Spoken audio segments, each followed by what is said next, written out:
जय श्री कृष्णा मित्रों, मेरे चैनल पर आपका दिल से हार्दिक स्वागत है। यदि आप मेरे चैनल पर पहली बार आए हैं तो चैनल को सब्सक्राइब कर लीजिए और कहानी अच्छी लगे तो लाइक एंड कमेंट ज़रूर कीजिएगा। चलिए चलते हैं आज की कहानी की ओर। कुंदन नगर राज्य के एक छोटे से गांव में प्रेमलाल नाम का एक गरीब लकड़हारा रहता था। प्रेमलाल का छोटा सा घर था और उस घर में उसकी पत्नी कुसुम और उसका बेटा आनंद रहते थे। प्रेमलाल एक बहुत ही गुस्सैल स्वभाव का आदमी था। वह स्वभाव से बहुत ही चिड़चिड़ा था। वह अपने इस साधारण जीवन से बिल्कुल भी खुश नहीं था। वह रातों रात अमीर बनने के सपने देखा करता और अपनी किस्मत को हमेशा कोसता रहता। एक दिन की बात है, प्रेमलाल लकड़ियां काटने के लिए अपनी कुल्हाड़ी लेकर घर से निकल ही रहा था कि तभी उसकी पत्नी कुसुम उससे कहने लगी, अजी, आज फिर इतने गुस्से में क्यों हैं आप? क्या आपको कभी खुशी महसूस नहीं होती? आप हमेशा परेशान से क्यों रहते हैं? कभी तो मुस्कुरा कर काम पर जाया कीजिए।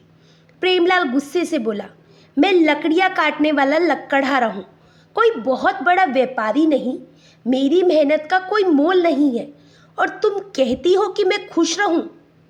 कुसुम ने समझाते हुए कहा, आपको अपनी मेहनत पर गर्व होना चाहिए। भगवान ने हमें मेहनत करने के लिए ये शरीर दिया है। आपको हमेशा अपनी किस्मत को कोसने की आदत है। कभी तो भगवान का धन्यवाद कीजिए कि हमारा परिवार कभी भूखा नहीं सोता। प्रेमलाल बोला, तुम्हें तो मेरी मेहनत की कोई कद्र है नहीं। तुम क्या समझोगी? बस बातें करना आसान है। पत्नियां चाहती हैं कि उनके पति के खूब पैसा कमाएं, लेकिन तुम हो कि मेरे छोटे से काम में ही खुश रहती हो। कुसुम बोली, अजी, आप कैसी बातें करते हैं? आप ये कैसे सोच सकते हैं कि मुझे आपकी मेहनत की कद्र नहीं है? मैं आपके साथ हूँ।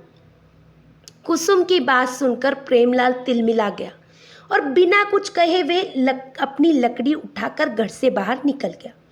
प्रेमलाल अभी कुछ ही दूर चला था कि तभी उसके सामने गांव का मुखिया आ गया। मुखिया मुस्कुराते हुए बोला, अरे प्रेमलाल, क्या हुआ? आज सुबह सुबह तुम इतने गुस्से में क्यों हो? सब ठीक तो है? प्रेमलाल बोला, सब कुछ तो ठीक है, लेकिन मेरी परेशानी मेरी पत्नी है। वे कभी भी मुझे समझ नहीं पाएगी। वे चाहती है कि मैं हमेशा खुश रहूं, मुस्कुराता रहूं, जैसे जीवन में सब कुछ ठीक हो। मुखिया बोला, अरे कुसुम तो समझदार और शांत स्वभाव की है, वे भला तुम्हें क्यों परेशान करेगी? प्रेमलाल बोला, वो मूर्ख है। दूसरों की पत्नियां चाहती हैं कि उनके पति और भी ज़्यादा धन कमाए, लेकिन मेरी पत्नी मेरी छोटी सी कमाई में ही खुश रहती है। उसे तो लगता है कि लकड़ियां काटना कोई बहुत बड़ा महान काम है। मुखिया बोला, प्रेमलाल, तुम्हारी पत्नी बहुत अच्छी है। असल में वे संतोषी स्वभाव की है। उसकी जगह अगर कोई और पत्नी होती तो वे तुम्हारे सामने हर दिन गरीबी का रोना रहती और तुम्हें मानसिक रूप से परेशान कर देती। तुम्हें तो भगवान को धन्यवाद देना चाहिए कि तुम्हें ऐसी पत्नी मिली है। मुखिया की बातें सुनकर प्रेमलाल का गुस्सा और भी चढ़ गया, लेकिन वह कुछ नहीं बोला और चुपचाप आगे बढ़ गया। वे जंगल में एक पेड़ के नीचे जा बैठा और अपने आप से कहने लगा, मैं कितनी भी मेहनत क्यों ना करूं, लेकिन लकड़ियां अच्छे दाम पर नहीं बिकती। मुझे मेरी मेहनत का फल कभी नहीं मिलता। लोग कहते हैं कि मेहनत करने से ही मनुष्य कामयाब होता है, लेकिन मुझे तो आज तक मेरी मेहनत का फल मिला ही नहीं। और फिर ऐसा सोचते सोचते प्रेमलाल जंगल में अंदर तक चला गया, जहाँ पर जंगल बहुत ही ज़्यादा घना हो गया। थोड़ी देर के बाद उसकी नज़र एक बहुत ही विशाल और बहुत ही पुराने पेड़ पर पड़ी। पेड़ इतना बड़ा और घना था कि उसकी जड़ें दूर दूर तक फैली हुई थी। प्रेमलाल उस पेड़ के पास गया और सोचने लगा, यह पेड़ तो कई वर्षों पुराना लगता है। इसकी लकड़ियाँ ज़रूर अच्छे दामों में बिक जाएंगी। क्यों ना मैं इसी पेड़ को काटूं और फिर बाज़ार में बेच दूं। इससे तो मुझे खूब पैसा मिलेगा। प्रेमलाल उस पुराने पेड़ पर कुल्हाड़ी चलाने ही वाला था कि अचानक उस पेड़ से धुआं सा उठने लगा। ऐसा दृश्य प्रेमलाल ने अपनी ज़िंदगी में पहले कभी नहीं देखा था। वह तो बहुत ही घबराने लगा। उसने अपनी कुल्हाड़ी फेंक दी। कुछ ही देर में उस धुएं में से एक सुंदर देव पुरुष प्रकट हुआ, जिसका व्यक्तित्व बहुत ही तेजस्वी और अद्भुत था। प्रेमलाल ने उसे हैरानी से देखा और घबराते हुए बोला, तुम कौन हो और ये सब क्या हो रहा है? वे देव पुरुष बोला, मैं इस वन का देवता हूँ। मैं वन देवता हूँ। मेरा वास हजारों सालों से इसी पेड़ में है। ये पेड़ केवल पेड़ नहीं, बल्कि इस जंगल का आधार है। इसे मत काटो। प्रेमलाल पहले तो घबराया हुआ था, लेकिन अब वो क्रोधित हो गया। उसने अपनी कुल्हाड़ी उठाई और वन देवता से गुस्से में बोला, मुझे इन सब बातों से कोई फर्क नहीं पड़ता। ये पेड़ कितना पुराना है, इससे मुझे कोई मतलब नहीं है। इस पेड़ की लकड़ियाँ मजबूत है और बाजार में इसके अच्छे दाम मिल जाएंगे, इसीलिए मैं इसे काट कर ही रहूँगा। अब मुझे कोई रोक नहीं सकता। वन देवता ने कहा, सुनो, अगर तुम इस पेड़ को नहीं काटोगे तो मैं तुम्हारी एक इच्छा को पूरी करूँगा। लेकिन याद रखना कि एक इच्छा पूरी हो जाने के बाद तुम चाहकर भी इस पेड़ को कभी नहीं काट पाओगे और तुम्हें केवल एक ही इच्छा मांगने का अधिकार होगा। प्रेमलाल ये सुनकर उलझन में पड़ गया। उसके मन में लालच और सवाल दोनों ही उठने लगे। अगर ऐसा है तो मुझे बहुत सारा धन चाहिए। और वह फिर खुद को रोक गया और कहने लगा, नहीं नहीं, धन तो खत्म हो जाएगा, मुझे धन नहीं चाहिए। फिर अचानक उसके मन में नए नए विचार आने लगे। उसने दोबारा कहा, ठीक है, तो मुझे एक बड़ा महल चाहिए। लेकिन फिर से वह असमंजस में पड़ गया और सिर हिलाते हुए बोला, नहीं नहीं, महल का भला मैं क्या करूँगा? ये भी सही नहीं है, कुछ और सोचना होगा। वन देवता उसकी हालत देखकर मुस्कुराए और कहने लगे, सोच लो, ये तुम्हारी जिंदगी का सबसे बड़ा फैसला हो सकता है। प्रेमलाल बोला, मुझे अपनी पत्नी से पूछने दो, शायद वे कुछ सही सलाह दे। मैं उससे पूछ कर आता हूँ। वन देवता ने कहा, ठीक है, क्योंकि तुम इस पेड़ का रहस्य जान चुके हो, इसलिए तुम आराम से सोच लो, अपनी पत्नी से सलाह कर लो और वापस आकर मुझे अपनी इच्छा बताओ। मैं तुम्हें यहीं पर मिलूंगा। प्रेमलाल वन देवता की बात सुनकर अपने घर की ओर दौड़ पड़ा। रास्ते भर वे इसी बारे में सोचता रहा कि उसे क्या मांगना चाहिए। घर पहुंचते ही उसने कुसुम को सारी बात बताई और कहने लगा, अरे भाग्यवान, अरे भाग्यवान, सुनो, मुझे जंगल में एक ऐसा पेड़ मिला है जिसमें वन देवता का वास है और वन देवता ने मुझसे कहा है कि अगर मैं उस पेड़ को नहीं काटूं तो वे मेरी एक इच्छा पूरी कर देंगे। अब तुम ही बताओ, मुझे क्या मांगना चाहिए? कुसुम गंभीरता से बोली, सुनिए, उनसे आप संतोष मांग लीजिए। संतोष बहुत बड़ी चीज़ है जो बड़े बड़े राजाओं महाराजाओं को भी नसीब नहीं होती। संतोष ही जीवन का सबसे बड़ा धन है। कुसुम की बात सुनकर प्रेमलाल का चेहरा क्रोध से लाल पीला हो गया।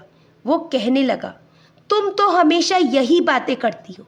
तुम्हें क्या पता कि संतोष से पेट नहीं भर सकता। राजाओं और महाराजाओं के पास कितना धन और कितना वैभव होता है। मैंने तो यहाँ पर आकर ही गलती कर दी। तुमसे तो पूछना ही बेकार है। मैं अपने ही मन से वन देवता से कुछ मांग लूँगा। ये कहकर प्रेमलाल वापस जंगल की तरफ चला गया। हालांकि कुसुम की राजाओं और महाराजाओं वाली बात प्रेमलाल के मन में गहराई तक बैठ गई थी। वह दौड़ता हुआ जब जंगल में पहुंचा, वन देवता वहीं पर खड़े हुए उसका इंतजार कर रहे थे। वह बोले, प्रेमलाल, तुम वापस आ गए? क्या तुमने तय कर लिया कि तुम्हें क्या इच्छा पूरी करानी है? प्रेमलाल बोला, हाँ, मैंने तय कर लिया है। मैं राजाओं जैसा जीवन बिताना चाहता हूँ। मैं राजा बनना चाहता हूँ क्योंकि राजा के पास कभी धन की कमी नहीं होती। वन देवता ने कहा, एक बार फिर से सोच लो। राजाओं महाराजाओं को जीवन देखने में तो बहुत सुंदर होता है, लेकिन उनके जीवन में साधारण इंसानों से ज़्यादा कठिनाइयाँ होती हैं। उनके जीवन में तो असाधारण घटनाएं घटित होती हैं जिनसे निपटना इतना आसान नहीं होता। प्रेमलाल बोला, मुझे वे सब नहीं मालूम। मैं कुछ और सुनना नहीं चाहता। मैंने जो कहा वे मेरी इच्छा है, मैं राजा बनना चाहता हूँ। वन देवता ने कहा, ठीक है, आज रात कुंदन नगर के राजा विक्रांत अपने महल की छत से गिरकर मर जाएंगे और ये घटना पहले से ही निश्चित है। उसकी मौत इसी तरह से लिखी है। तुम एक तलवार लेकर महल के अंदर चले जाना और महल की छत के नीचे खड़े हो जाना। जब राजा विक्रांत नीचे गिरेगा तो वे चीखेगा। उसकी आवाज़ सुनकर सैनिक वहाँ पर दौड़े चले आएंगे और तुम्हें वहाँ पर तलवार पकड़े देखकर वे समझेंगे कि तुमने ही राजा विक्रांत की हत्या की है। प्रेमलाल ये सुनकर चौंक गया और कहने लगा, अरे लेकिन सैनिक ऐसा सोचेंगे कि तो वो मुझे मार डालेंगे। वन देवता गहरी मुस्कान के साथ कहने लगे, नहीं, ऐसा नहीं होगा। तुम्हारे हाथों में तलवार देखकर सैनिक भयभीत हो जाएंगे और यही तो मेरी माया है। तुम्हें तो बस निडर होकर सबसे कह देना है कि तुमने ही राजा विक्रांत को मारा है। तुम्हारे आत्मविश्वास और साहस से सैनिक तुम्हें रोक नहीं पाएंगे। प्रेमलाल ने कहा, जैसा तुमने कहा, क्या ये सब कुछ इतना आसान होगा? वन देवता बोले, बात असल में ये है कि राजा विक्रांत का मंत्री राजा से बिल्कुल भी खुश नहीं है। वे तो पहले से ही उसे मारने के लिए षड्यंत्र करता रहता है। जब राजा विक्रांत उसके सामने मरा हुए पड़े होंगे तो वे तुम्हारा समर्थन करेगा और तुम्हें राजा घोषित कर देगा। लेकिन याद रखना, राजा विक्रांत की पत्नी सुनंदा और उनका 5 साल का बेटा नरेश भी है और वही महल के उत्तराधिकारी है। प्रेमलाल बोला, मुझे राजा विक्रांत की पत्नी या उनके बेटे से कोई लेना देना नहीं है। मुझे तो सिर्फ राजा बनना है। वन देवता ने कहा, तो जाओ, समय नज़दीक है, रात होने वाली है। तुम्हारा राजा बनने का सपना अब पूरा होने वाला है। प्रेमलाल तुरंत एक तलवार लेकर कुंदन नगर के महल की तरफ चल पड़ गया। महल की भव्यता देखकर वे हैरान रह गया। उसने अपने आप से कहा, ये कैसा चमत्कार है। मेरे महल में आते ही महल के सैनिक वहाँ से कहाँ चले गए? मेरा रास्ता एकदम साफ कैसे हो गया? मुझे किसी ने रोका नहीं। ज़रूर ये वन देवता की माया है। उन्हीं की माया से ये सब कुछ हो रहा है। महल में बिना किसी रुकावट के वे अंदर घुसता चला गया। प्रेमलाल सीधा महल की छत के नीचे खड़ा हो गया। तभी उसकी नज़र छत के ऊपर टहलते हुए राजा विक्रांत पर पड़ी। राजा विक्रांत किसी गहरी सोच में इधर उधर टहल रहे थे। तभी अचानक राजा विक्रांत छत से नीचे गिर गए। सिर फटने से उनका खून बहने लगा। उनके चिल्लाने की आवाज़ सुनकर सैनिक तेजी से वहाँ पर जमा हो गए। प्रेमलाल, जो वहाँ पर पहले से ही मौजूद था, उसने तुरंत अपने हाथों में तलवार उठाई और निडर होकर ऊंचे स्वर में कहा, ये काम मैंने किया है। मैंने ही राजा विक्रांत को मारा है क्योंकि मुझे राजा बनना है। सैनिक ये सुनकर चौंक गए। प्रेमलाल की तलवार और उसका आत्मविश्वास देखकर उनके दिलों में डर बैठ गया। तभी महल का मंत्री वहां पर पहुंचा और प्रेमलाल की तरफ वो घूर कर बोला, तो तुमने राजा विक्रांत की हत्या की है। तुम जानते हो इसके बाद क्या होगा? प्रेमलाल बोला, मुझे सब पता है। नियम तो यही है कि ताकतवर ही राजा बनता है और अब मैं इस राज्य का नया राजा बनूंगा। प्रेमलाल की बात सुनकर मंत्री सोच में पड़ गया। वे तो पहले से ही राजा विक्रांत को मारना चाहता था। उसने सैनिकों की तरफ देखा और बोला, ये आदमी सही कहता है। हमारे राज्य में हमेशा ताकतवर ही शासन करता है। राजा विक्रांत अब हमारे बीच में नहीं रहे, इसीलिए इस आदमी को ही कुंदन नगर का नया राजा घोषित किया जाता है। ये सुनकर प्रेमलाल गर्व से सीना चौड़ा करके महल की तरफ बढ़ गया। महल में कदम रखते ही प्रेमलाल अपने अपने मंत्री को आदेश दिया, जाओ और जाकर राजा विक्रांत की पत्नी और उनके बेटे को मेरे सामने लेकर आओ। मैं उनसे खुद बात करूंगा। मंत्री तुरंत आदेश का पालन करने के लिए चल पड़ा। प्रेमलाल मुस्कुराता हुआ सिंहासन की ओर गया और अपने आप से बोला, आज मैं अपने सपने को पूरा होते हुए देख रहा हूँ। अब मैं कुंदन नगर का राजा हूँ, लेकिन ये तो बस शुरुआत है। आगे बहुत कुछ करना है। कुछ ही देर में राजा विक्रांत की पत्नी सुनंदा और उनके बेटे नरेश को प्रेमलाल के सामने पेश किया गया। सुनंदा की आंखों में आंसू थे और उसका चेहरा भय से काँप रहा था। प्रेमलाल बड़े ही घमंडी अंदाज में बोला, रानी सुनंदा, मैं तुम्हें और तुम्हारे बेटे को इसी समय ख़त्म करवा सकता हूँ, लेकिन मैं दया दिखाना चाहता हूँ। इसीलिए मैं तुम्हें आदेश देता हूँ कि तुम तुरंत अपने पुत्र को लेकर इस राज्य से दूर कहीं जंगलों में चली जाओ। अगर गलती से भी तुम इस राज्य के आसपास दिखी तो याद रखना, तुम्हारे साथ भी वही किया जाएगा जो मैंने तुम्हारे पति के साथ किया। सुनंदा प्रेमलाल के इस फैसले को सुनकर थरथर कांपने लगी। बेचारी बेबस अपने बेटे नरेश का हाथ पकड़कर रोती हुई महल से बाहर चली गई और फिर वह अपने बेटे को लेकर जंगल में भटकने लगी। भूख और प्यास से उनका बुरा हाल था। नरेश अभी बहुत ही छोटा था, वे लगातार रोए जा रहा था। भटकते भटकते सुनंदा की नज़र जंगल में एक झोपड़ी पर पड़ी। सुनंदा ने सोचा शायद यहाँ से कुछ सहायता मिल जाए। सुनंदा नरेश को लेकर झोपड़ी के अंदर चली गई। झोपड़ी में एक महात्मा जी ध्यान की मुद्रा में बैठे हुए थे। सुनंदा उनके सामने हाथ जोड़कर बोली, हे मुनिवर, कृपया करके मेरी सहायता कीजिए। मैं और मेरा बेटा भूख प्यास से मरने वाले हैं। हमें थोड़ा भोजन और पानी मिल सकता है क्या? महात्मा जी ने आंखें खोलकर सुनंदा को ध्यान से देखते हुए कहा, रानी सुनंदा, मैं आपको पहचानता हूँ। आप राजा विक्रांत की पत्नी हो और ये नन्हा बालक नरेश है। क्या हुआ तुम्हारे साथ? तुम्हारा ये हाल कैसे हो गया? ये सुनते ही सुनंदा फूट फूट कर रोने लगी और उसने महात्मा जी को प्रेमलाल की सारी कुटिलता और महल से निकाले जाने की पूरी कहानी बता दी। सुनंदा ये नहीं जानती थी कि वे महात्मा जी त्रिकालदर्शी थे।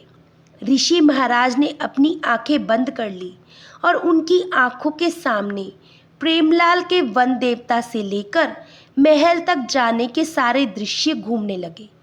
दरअसल सच तो ये था कि वे ऋषि महाराज सब कुछ जान चुके थे। कुछ देर के बाद ऋषिवर ने अपनी आंखें खोली और रानी से कहने लगे, रानी, आप चिंता मत करो, मैं आपकी सहायता ज़रूर करूँगा। तुम्हें और तुम्हारे बेटे को इस कुटिया में रहने की मैं अनुमति देता हूँ। आज से ये कुटिया आपका घर है, लेकिन याद रखना, एक रहस्य है जो तुम्हें नहीं पता। मैं ये रहस्य तुम्हारे बेटे नरेश को बताऊँगा, लेकिन जब ये युवा हो जाएगा तब तक तुम यहीं पर रहो, शांति से अपना जीवन बिताओ। ऋषि महाराज की बात सुनकर सुनंदा कुछ देर के लिए खुश हो गई, क्योंकि उसे सिर छुपाने के लिए एक छत मिल गई थी। अब सुनंदा वहीं पर ऋषि महाराज के आश्रम में रहने लगी।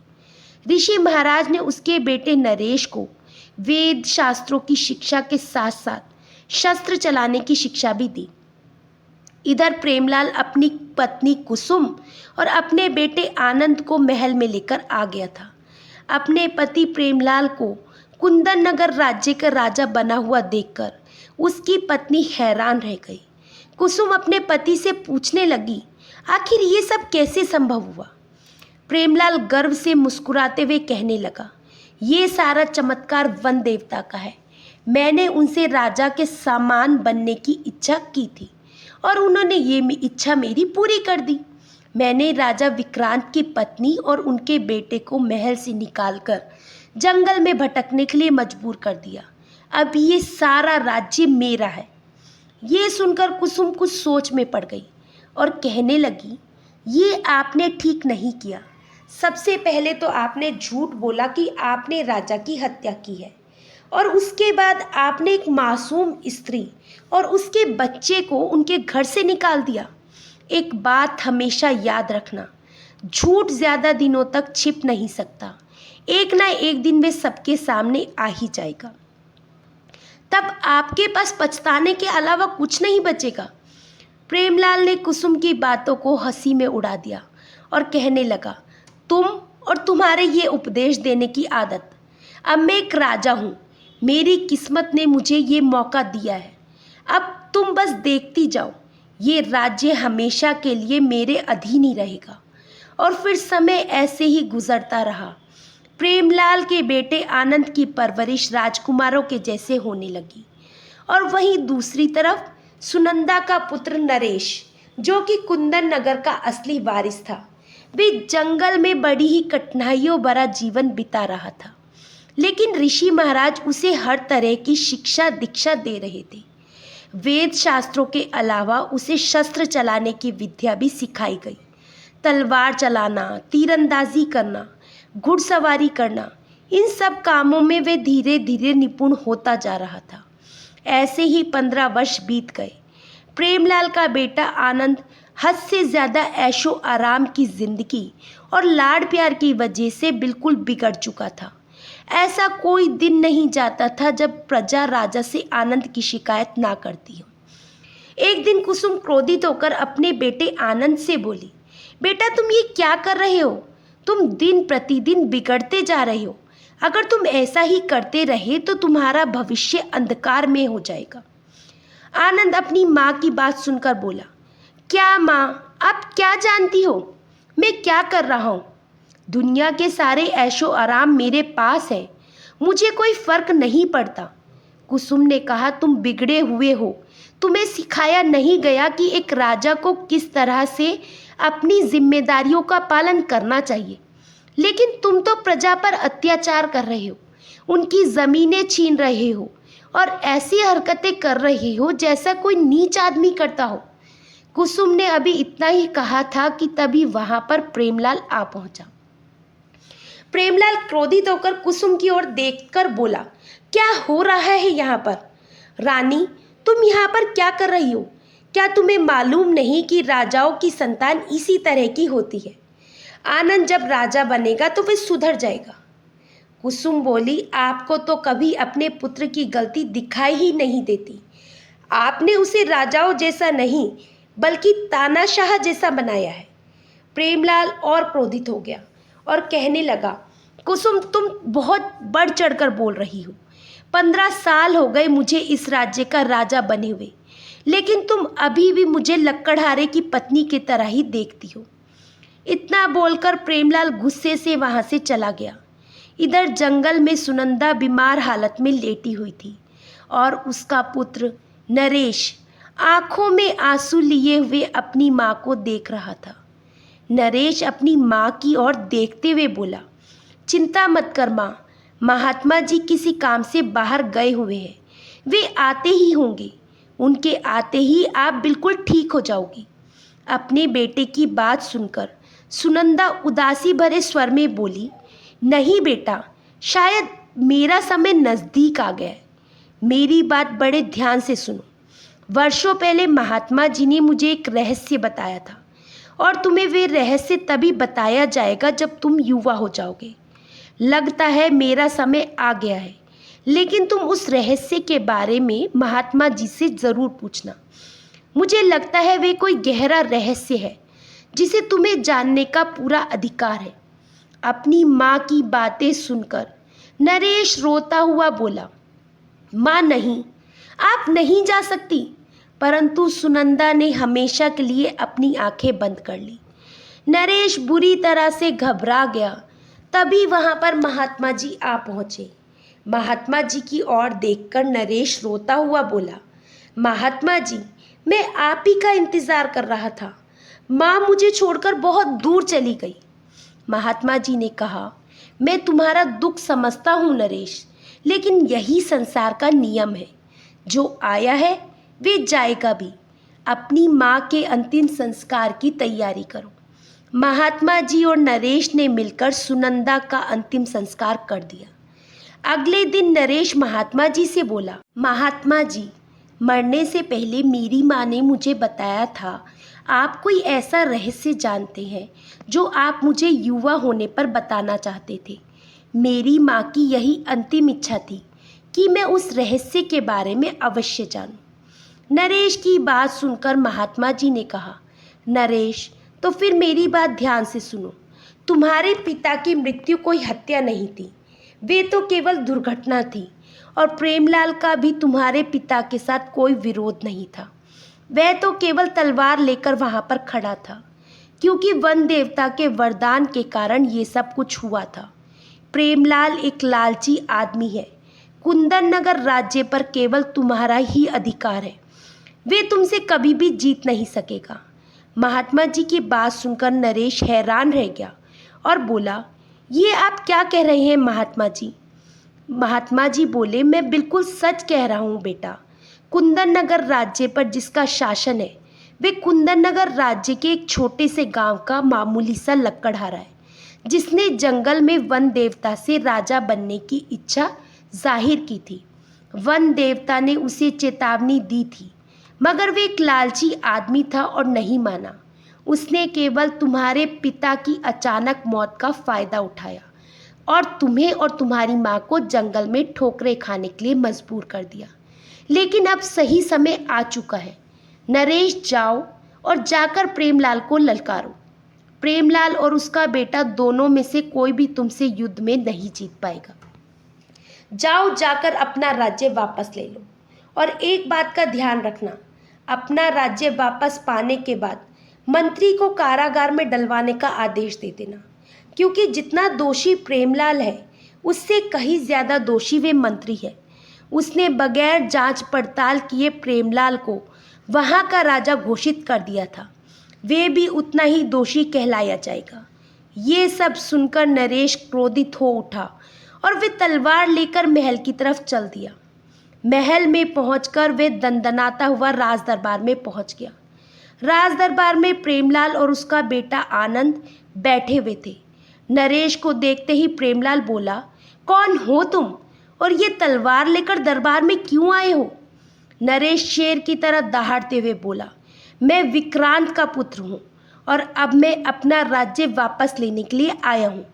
प्रेमलाल बोला, क्या बकवास करते हो? नरेश ने कहा, बकवास नहीं, मैं राजकुमार नरेश हूँ। तुमने मेरी माँ को जंगल में रहने के लिए मजबूर किया।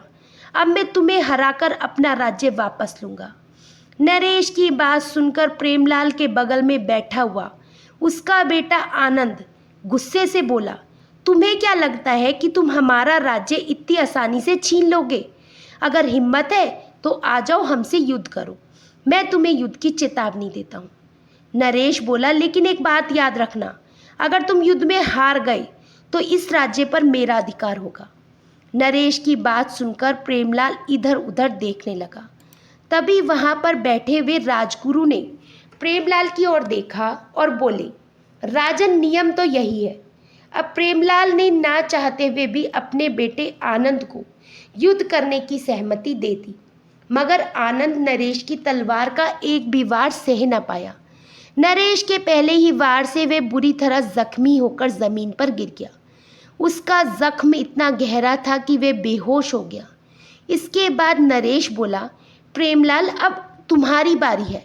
या तो मुझसे युद्ध करो या फिर अपना राज्य मुझे दे दो। प्रेमलाल जानता था कि वे नरेश से कभी जीत नहीं सकता। प्रेमलाल बोला, मैं तुमसे युद्ध नहीं कर सकता।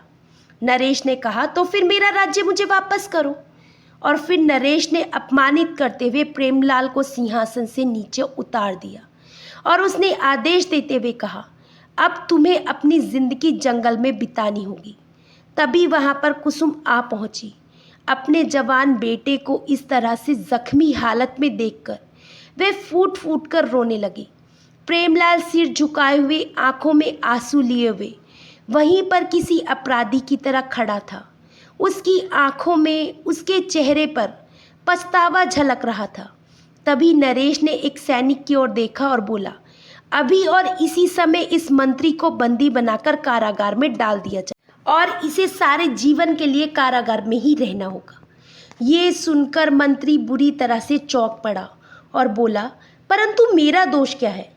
नरेश ने कहा, तुम्हारी गलती की वजह से ही एक लक्कड़हारा 15 वर्ष तक कुंदन नगर का राजा बना रहा। तुमने मेरे पिता की मौत की कोई जांच पड़ताल नहीं की, बल्कि सीधे ही प्रेमलाल को राजा घोषित कर दिया। तुरंत इस मंत्री को कारागार में डाल दिया जाए। प्रेमलाल ने अपनी जख्मी बेटे आनंद को उठाया और अपनी पत्नी कुसुम के साथ महल से बाहर निकल गया, क्योंकि राजा का आदेश था कि उसे सजा के तौर पर जंगल में जाकर रहना था। वे जंगल में पहुंचा और एक पेड़ के नीचे बैठकर आंसू बहाने लगा। तभी वहां पर वन देवता प्रकट हुए।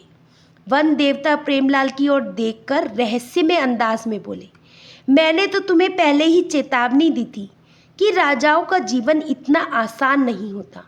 तुम बर्दाश्त नहीं कर पाओगे।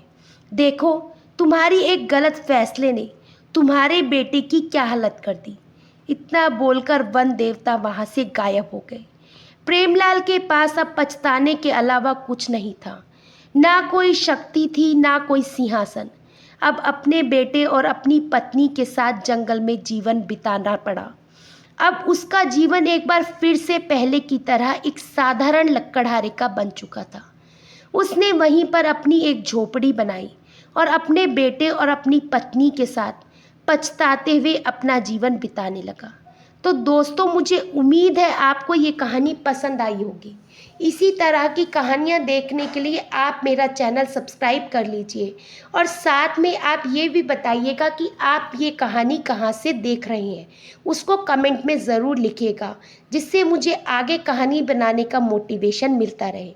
फिर मिलेंगे दोस्तों एक नई कहानी और एक नए विचार के साथ। तब तक हंसते रहिए, मुस्कुराते रहिए, स्वास्थ्य का ध्यान रखिएगा। जय श्री कृष्ण।